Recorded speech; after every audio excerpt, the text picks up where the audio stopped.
Hello மக்களே, June 18 mega சந்தேஷம் சீரியலோட promo review தான் பார்க்க போகிறோம். உங்களுக்கு என்னோட ரிவ்யூ பிடிச்சிருந்தா சீரியல் கிட்ட மறக்காமல் சப்ஸ்கிரைப் பண்ணிக்கோங்க. நம்ம அவள் வரவழ சீரியலும் சலங்கொலி சீரியலும் போட்டுட்ருக்கோம். ஸோ அதையும் பார்க்கணுன்னு நினைக்கிறவங்க அதையும் வீடியோ ஃபுல்லாக பாருங்கள். இங்கே வந்துட்டு இப்போ தான் பூர்ணிக்கு கால் வருது. அதாவது ககன் செத்து போயிட்டாரு அப்படின்னு சொல்லிட்டு ஃபோன் கால் வருது. உடனே இவங்க அண்ணா அப்படின்னு சொல்லிட்டு கத்திட்டு அழுகிறாங்க. அதுக்கடுத்து சரி போய் பார்க்கலாம் அப்படின்னு சொல்லிட்டு வீட்டை விட்டு போக முயற்சிக்கிறாங்க. அந்த நேரத்தில் பார்த்தா துருவும் நம்ம தாராவும் கதவை ரெண்டையும் ஒவ்வொரு கதவை மூடி வச்சிடுறாங்க. எங்கே போற நீ அப்படின்னு கேட்குறாங்க. ஐயோ தாரா, என் அண்ணன் செத்துட்டாங்களா, நான் போகணும், ப்ளீஸ் என்னை விடு, வெளியே விடு, துரு ப்ளீஸ் என்னை வெளியே விடுங்க அப்படின்னு சொல்லி கெஞ்சி அழுகிறாங்க. உடனே தாரா, என்ன அடுத்த நாடகமா, உன் குடும்பத்துக்கே இதான் வேலையா, எப்படி மாறி மாறி இப்படி நாடகம் போட முடியுது, என்ன அடுத்து இப்போ நீ இந்த வீட்டை விட்டு தப்பிச்சு போய் உன் அண்ணனை பார்க்க போறியா, அதான் உன் அண்ணன் என்னை அசிங்கப்படுத்திட்டால எல்லாரும் முன்னாடியும், கட்டிக்கிறேன்னு சொல்லி கல்யாணம் பண்ணிக்கிறேன்னு சொல்லி ஏமாத்துனது மட்டும் இல்லாமல் அந்த கல்யாண மேடையிலையும் ஸ்மோக்கிங் அந்த இதை புகையை போட்டுட்டு தப்பிச்சு அந்த பூமி கூட தப்பிச்சு ஓட தெரிஞ்சதுல அவனுக்கு, அவன் என்னதான் இருந்தாலும் நான் அவனை மன்னிக்கவே மாட்டேன், அவன் எனக்கு செஞ்ச துரோகத்துக்கு நான் அவனை சும்மாவே விட மாட்டேன் அப்படின்னு சொல்லிட்டு இருக்கான். தாரா புரிஞ்சுக்கோ தாரா, தயவு செஞ்சு விடு தாரா, நான் இப்போ போகணும் அப்படின்னு சொல்லி பூர்ணி ரொம்ப கெஞ்சி கேட்குறாங்க. என் அண்ணனை நான் பார்க்கணும், என் அம்மா ரொம்ப பாவம், அவங்க தனியாக இருந்துட்டு இருக்காங்க வீட்டில், இங்கே பாரு இப்போ எனக்கு நீ அருமை இல்லை, தயவு செஞ்சு பார்க்க விடு, ஒரு வாட்டி பார்க்க விடு, நான் அம்மாவை போய் பார்க்கணும் விடு தாரான்னு கெஞ்சிக்கிட்டு இருக்கிறாங்க. உடனே துரு என்ன அப்படின்னு உன் அண்ணன் பெரிய இவனா, அவன் என்ன கிழிச்சிட்டானா, அவன் அண்ணன் என்னத்தை கிழிச்சான், என் தங்கச்சிக்கு துரோகம் பண்ணிட்டு அவன் என்கிட்ட என்ன வாக்குறுதி கொடுத்தான், முதல்ல என் தங்கச்சி கழுத்துல தாலி கட்டுறேன் சொல்லி தானே நான் உன் கழுத்துல தாலி கட்டுறேன்னு சொல்லியிருந்தேன், கடைசி நேரத்துல நீங்க முதல்ல தாலி கட்டுங்க, என் தங்கச்சி மேல நான் என் தங்கச்சி கல்யாணத்தை பார்க்கணும்னு என்கிட்ட சொல்லிட்டு சொல்லிட்டு இங்கேருந்து தப்பிச்சு ஓடினவன் தானே அந்த கேடு கட்டுவன், அந்த கேவலமானவன் அப்படின்னு சொல்லிட்டு துரு அதுக்கடுத்து என் தங்கச்சி வாழ்க்கையை சீரழிச்சு வந்தானே அவன், என் தங்கச்சிக்கு பொய்யான வாக்குறுதியை கொடுத்து அவளை கடைசி வரைக்கும் நம்ப வச்சு கழுத்தறுத்துட்டு போனான் அவன் உயிராடி இருந்தான்னா செத்து போனான், எனக்கு என்ன, அவனை பார்க்கலாம் யார் இங்கேருந்து போறது இல்லை, நீ போகவே கூடாது, அவ்வளவுதான். இங்க பாரு, நீ எப்போ நான் உன் கழுத்துல தாலி கட்டணும் அப்பவே நீ பொண்டாட்டி, நான் சொல்றதான் நீ கேட்கணும், என்னை தாண்டி வெளியே போகணும்னு நினைச்சேன், உன்னை நான் என்ன பண்ணுவேன்னு எனக்கே தெரியாது அப்படின்னு சொல்லி துரு ஒரு பக்கம் மிரட்டுறாரு.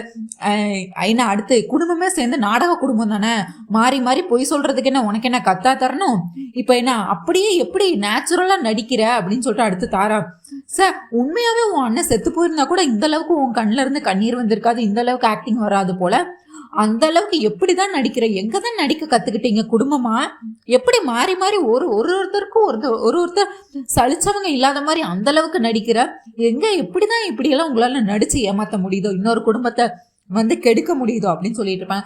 தாரா நீ என்ன வேணா சொல்லு, இப்போதைக்கு நீ என்ன பத்தி என்ன வேணா சொல்லு, என் அண்ணனை பத்தி எதுவும் சொல்லாது, என் அண்ணன் ரொம்பவே நல்லவன், அவன் எல்லாருக்கும் நல்லதுதான் பண்ணியிருக்கான் அப்படின்னு சொல்றாரு. உடனே நம்ம தூரம் யாரு உன் அண்ணனா நல்லவன், அப்ப என் தங்கச்சிக்கு அவன் எதுக்கு இந்த மாதிரி ஒரு கெடுதல் பண்ணான், அவன் தாலி கட்டுறான்னு சொன்னான்ல, எதுக்கு தாலி கட்டல கடைசி நேரத்துல, எதுக்கு புகையை போட்டு அங்க இருந்து தப்பிச்சு ஓடனான், உண்மையை சொல்லு, இப்ப என்ன அடுத்த நாடகமா, இப்ப என்ன வீட்டை பார்க்கணும் உனக்கு என்ன கண்ணு தேடுதா அப்படின்னு சொல்லி துரு ரொம்ப அசிங்கமா பேசுறாரு. அது மட்டும் இல்லாம இங்க பாரு, நான் சொல்றதை கேட்டு இந்த வீட்டுல இருக்கிறதனா இரு, இல்லைனாலும் அவ்வளவுதான் அப்படின்னு சொல்லி அவர் ஒரு பக்கம் மிரட்டிட்டு இருக்காரு.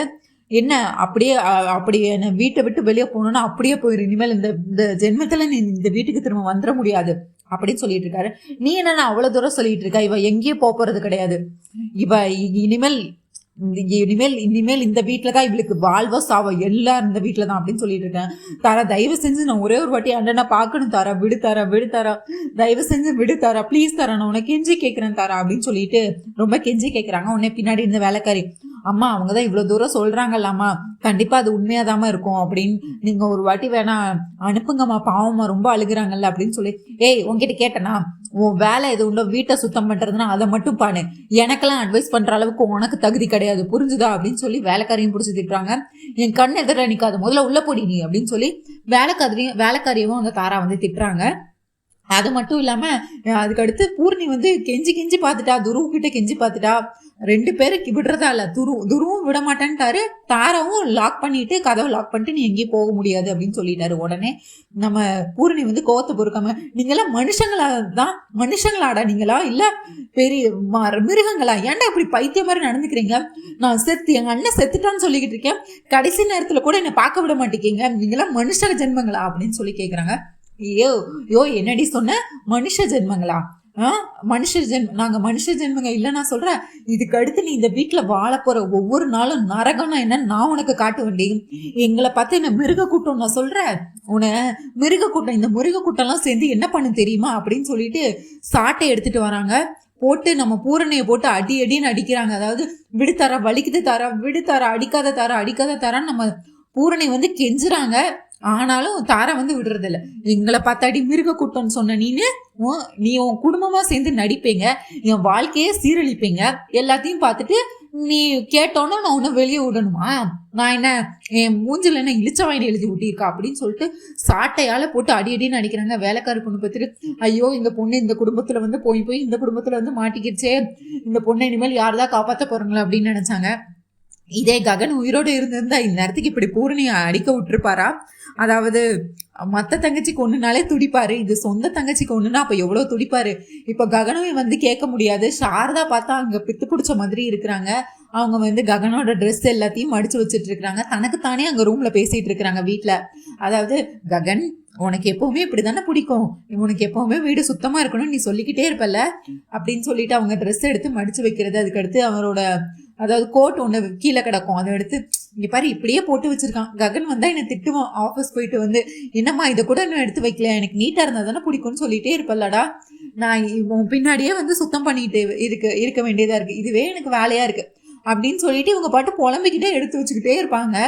திடீர்னு பார்த்தா கேபி வந்து சாரதா இருக்கிற பெட்ரூம்க்கு வந்துருவாரு. சாரதா வாங்க, எப்போ வந்தீங்க? நீங்க என்ன அதுக்குள்ள ஹாலுக்கு இங்க என்ன பெட்ரூம்க்கே வந்துட்டீங்க? ஹாலில் போய் இருங்க, உங்களுக்கு காஃபினா ரொம்ப பிடிக்கும்ல, நான் போய் உங்களுக்கு காஃபி போட்டு எடுத்துட்டு வரேன் அப்படின்னு சொல்லிட்டு சிரிச்சுட்டே சொல்லிக்கிட்டு இருக்கிறாங்க. சாரதா, உனக்கு தெரியுமா? என்ன தெரியுமா, நீங்க ஐயோ ககன் வர நேரம் ஆச்சு, நீங்க என்ன இங்க இருக்கிறீங்க அப்படின்னு சொல்லி இவங்க பாட்டு பேசிட்டே இருக்கிறாங்க. ககன் உயிரோட இல்ல, வாய முடுங்க, எல்லாரும் ஏன் இப்படியே சொல்லிட்டு இருக்கீங்க, என் பையன் செத்து போயிட்டான்னு. இதுக்கப்புறம் யாராவது என் பையன் செத்து போயிட்டான்னு என்கிட்ட வந்து சொன்னீங்க அவ்வளவுதான், நான் யாரையும் சும்மா விட மாட்டேன். எத்தனை வாட்டி சொல்றது, யாரும் என்கிட்ட இந்த மாதிரி சொல்லாதீங்கன்னு. உயிரோட இருக்கிறவங்களை யாராவது இப்படி செத்து போயிட்டாங்கன்னு யாராவது சொல்லுவாங்களா?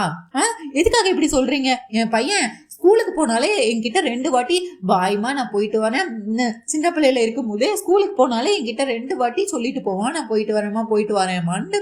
ஆஃபீஸ் போனாலும் எங்க போனாலும் என்கிட்ட சொல்லாம எங்கேயுமே போக மாட்டான். அவனை போய் நீங்க செத்து போயிட்டான்னு சொல்றீங்க, அது எப்படி நான் நம்ப முடியும்? அதெல்லாம் நம்ப முடியாது. என் பையன் வந்து பத்திரமா இருக்கான், என் பையன் நல்லபடியா இருக்கான், அவனுக்கு எந்த குறையும் இல்லை, அவன் சீக்கிரமே இங்க வரப்போறான், அவன் வந்ததுக்கு அப்புறம் உங்க எல்லாத்தையும் நான் பேசிக்கிறேன், அப்புறம் இருக்கவங்க எல்லாத்துக்கும்.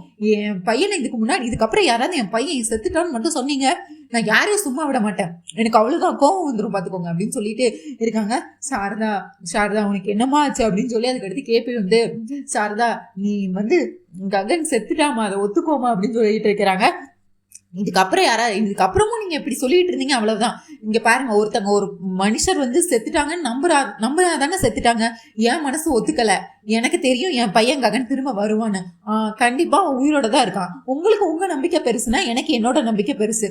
கண்டிப்பா என்னோட ககன் வந்து இங்க பாருங்க, சின்ன வயசுல உங்களை என்கிட்ட இருந்து இந்த கடவுள் பிரிச்சுட்டாரு. அதுக்கடுத்து என் பையன் தான் எனக்கு உலகமா இருந்தான். இப்ப அவனுக்கு அதுக்கடுத்து எனக்கு மருமக வந்தா, அவளையும் அவன்கிட்ட இருந்து பிடிச்சிட்டாரு. இது இப்போ வந்து ககன் தான் எனக்கு உலகம்னு இருந்தேன், ககனையும் என்கிட்ட இருந்து பிரிச்சுட்டாரு. பூரணி தான் என் பொண்ணு நினைச்சிருந்தேன், அவளையும் இப்போ எனக்கு எதிராக திருப்பி எல்லாத்தையும் பிரிச்சுட்டாரு. இந்த கடவுளுக்கு கண்ணே இல்லையா? எனக்கு பிடிச்ச எல்லாத்தையும் என்கிட்ட இருந்து பிரிச்சுட்டே இருக்காரு. நான் யாருக்கு தான் என்ன துரோகம் தான் பண்ணேன்னு சொல்லிட்டு அதுக்கடுத்து சாரதா வந்து எமோஷனல் ஆகி அழுது என்ன சொல்றதுன்னே தெரியாம அழுதுட்டு இருக்கிறாங்க. அதாவது எனக்கு பிடிச்ச எல்லாத்தையுமே பிரிச்சுட்டாங்க. மருமக எனக்குன்னு இருந்த ஒரே ஒரு மருமக என் மேல அத்தைன்னு அன்பா இருந்தா, அவளையும் என்கிட்ட இருந்து பிரிச்சுட்டாங்க. அந்த சரச்சந்திராக்கு அப்படி என்னதான் வேணும் அப்படின்னு கேக்குறாங்க. சரச்சந்திராவா, என்னாச்சு? அவர் தானே துப்பாக்கியால என் பையனை சுட்டு கொன்னது அப்படின்னு சொல்றாரு. உடனே நம்ம கேபிக்கு வந்து கோவம் வருது. என்ன தைரியம் தான், அப்போ என் பையன் தானா விழுந்து சாகலையா, இந்த சரச்சந்திரா தான் கொண்டிருக்கானா அப்படின்னு சொல்லிட்டு உடனே இவங்க ஓன்னு ஒப்பாரி வச்சு அழக ஆரம்பிச்சிடுறாங்க சாரதா. உடனே இந்த கோவத்துல இங்கே இரு சாரதா அப்படின்னு சொல்லிட்டு இவர் உடனே இங்க வந்துட்டு இருக்காரு. இங்க பார்த்தா சரச்சந்திரா வந்து பித்து பிடிச்ச மாதிரி வந்துருக்காரு. அவர் என்ன நினைச்சிட்டு இருக்காரு, அவர் தன் கையால தான் ககனை கொண்டுட்டோம், பூமியோட இந்த நிலைமைக்கு தானும் ஒன் ஆஃப் த காரணம் தான் அப்படின்னு நினைச்சு டிப்ரெஷன்ல இருக்காரு. மூவி பார்த்தா இங்கே ரூமில் ககனோட அந்த குட்டி ஃபோட்டோவை வச்சு அழுதுகிட்டே ஏங்கி அழுதுட்டு இருக்கிறாங்க. சாப்பிட கூப்பிட்டா சாப்பிட மாட்டாங்க, தூங்க மாட்டாங்க. 24 மணி நேரமும் ககன் ககன் ககன்னு நினச்சி அழுதுகிட்டே இருக்கிறாங்க. உடனே மீரா வராங்க. அண்ணா, எப்படியோ நீங்கள் நினச்ச மாதிரி உங்கள் பொண்ணு பூமி உங்ககிட்ட வந்து சேர்ந்துட்டா. ஆனால் இப்போ என் வாழ்க்கை அந்த குத்தில் போயிடுச்சு. இப்போ கேபி நேரடியாக ஹாஸ்பிட்டல்லேருந்து இன்னும் உடம்பே இன்னும் சரியாகலை. அதுக்குள்ளே அந்த சாரதா வீட்டுக்கு போயிட்டாரு. இனிமேல் இங்கே வருவாரா என்னன்னு தெரியலை. எனக்கு மட்டும் என்ன இப்படி நடக்குது எனக்கு தெரியாதுண்ணா. நீ தான் எப்படியாவது அவர் இங்கே கூட்டிகிட்டு வரணும். எனக்கு கண்டிப்பாக என்னோட புருஷன் எனக்கு வேணும், இங்கே கண்டிப்பாக வரணும் அப்படின்னு சொல்லிட்டு இருக்காங்க. உடனே மீரா, நானே இங்கே பாரு, பூமி வந்து நான் இங்கே தான் இருக்கா, ஆனால் நான் சந்தோஷமா இல்லை, பூமியும் சந்தோஷமா இல்லை. அவளே ககன் இறந்த துர்க்கத்தில் இருக்கா. இப்போ நான் அவகிட்ட எதுவுமே பேசவும் முடியாது. அவள் சாப்பிட்டால என்ன பண்ண அப்படின்னு கேட்குறாங்க. நீ போய் அவளை சாப்பிட சொல்லு, நீ போய் அவளை சாப்பிட கூட்டிகிட்டு வந்து அவளை சாப்பிடவை அப்படின்னு சொல்லிட்டு இருக்கிறாங்க. நான் அப்புறமா பார்க்குறேன், கேபி எங்கே போயிட போறா, நான் இங்கே தான் கூட்டிகிட்டு வரேன் அப்படின்ற சொல்கிறாரு. உடனே நம்ம மீரா வந்துட்டு பூமி இருக்கிற ரூமுக்கு போகிறாங்க. போயிட்டு, அம்மா பூமி என்னம்மா பண்ணுற, இங்கே பாரு, நீ அழுதுட்டே இருக்கிறனால மட்டும் இப்போ ககன் திரும்ப மீண்டு வரப்போறானா, செத்து போயிட்டாருமா, அதை நீ ஒத்துக்கோ, அதை ஒத்துக்கிட்டு வாழ்க்கை பழகு. நீ அவனை மறந்துரு, அது மறந்தாதான் உன் வாழ்க்கை நல்லா இருக்கும். நீ அவனே நினைச்சிட்டு உன் வாழ்க்கைய வந்து சாக போறியா? இந்த பிரபஞ்சத்துல பிறந்த எல்லாத்துக்கும் இறப்புன்னு ஒன்று வரதான் போகுது. அது என்னைக்கு வரப்போகுதுன்னு யாருக்கும் தெரியாது. அவனுக்கு அது சீக்கிரமா எழுதியிருக்காதுங்க. நீ என்ன பண்ண முடியும்? நீ அவனை மறந்து உன் வாழ்க்கையை பாருமா, உனக்கு சின்ன வயசு தானம்மா அப்படின்னு சொல்லிட்டு இந்த மாதிரி அட்வைஸ்லாம் பண்ணிட்டு இருக்காங்க. நீ இப்படி சாப்பிடாம கொள்ளாம இருந்தா ககன் திரும்ப வரப்போறானா? இல்ல, அவன் செத்து போயிட்டான், அதை நீ ஒத்துக்கோமா அப்படின்னு சொல்லிட்டு இருக்கான். என்ன அத்தை பேசிக்கிட்டு இருக்கீங்க? என்னோட மாமா, என்னோட ஒட்டுமொத்த உலகம், என் உறவு அவர் தான், என் காதல் அவர் தான், என்னோட அன்பு எல்லாமே அவர் தான். அவருக்காக தான் நான் உயிர் வாழ்ந்துட்டே இருக்கேன். ஆனா இந்த கடவுளுக்கு கண்ணே இல்லை. சின்ன வயசுல என் அம்மாவை என்கிட்ட இருந்து பறிச்சாரு, இப்போ என்னோட ககன் மாமாவை என்கிட்ட இருந்து பறிச்சுட்டாரு. இன்னும் அந்த கடவுளுக்கு வேற என்னதான் வேணும்னு எனக்கு தெரியல.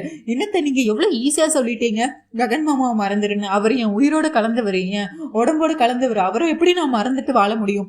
நான் கண்ணை மூடினாலும் ககனோட நினைப்புதான், எதை நினைச்சாலும் ககனோட நினைப்புதான். என்னால அவங்கள மறக்க முடியல. எனக்கு சாப்பாடு வேண்டாம், எதுவும் வேண்டாம். தயவு செஞ்சு என்னை நிம்மதியா இருக்க விடுங்க, கொஞ்ச நேரம் தயவு செஞ்சு என்னை தனியா விடுங்க, நீங்க போங்க இங்க இருந்து வெளியே அப்படின்னு சொல்லி அவங்க திரும்ப அழுதுகிட்டு ககன் போட்டோவே பட்டு அழுதுட்டு இருக்கிறாங்க நம்ம பூமி. உடனே மீரா வந்து, அண்ணா, நான் எவ்வளவோ கூப்பிட்டு பார்த்தேன், அவ ககனையும் நினைச்சு அழுதுட்டு இருக்கான்னு. அவ பேசக்கூட மாட்டா, சாப்பிட கூப்பிட்டா சாப்பிடவும் வர மாட்டா. என்ன பண்ணனே தெரியல. கண்டிப்பா நாங்க யார் கூப்பிட்டாலும் அவ வரமாட்டா.